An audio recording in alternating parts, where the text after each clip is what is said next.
Guys ఈ రోజు మీషో నుండి తీసుకున్న శారీ అన్నమాట. ఇది వచ్చేసి green colour and maroon combination. Colour అయితే బాగుంది, చూడండి ఇలా ఉంది శారీ.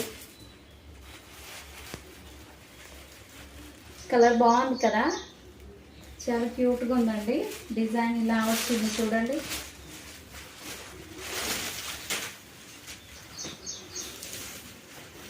ఇది వచ్చేసి బ్లౌజ్ పీస్. ఇది వచ్చేసి పళ్ళు. శారీ మొత్తం టోటల్ గా ఇలా వచ్చిందండి. ఇక్కడ నుంచి మళ్ళీ హాఫ్ వచ్చింది అనమాట కింద సైడ్. ఇది సాఫ్ట్ సిల్క్ శారీ అనమాట. 600 పడింది నాకు. క్వాలిటీ సూపర్ అండి. వీడియో నచ్చితే లైక్ చేయండి, కామెంట్ చేయండి, సబ్స్క్రైబ్ చేసుకోండి. Thank you.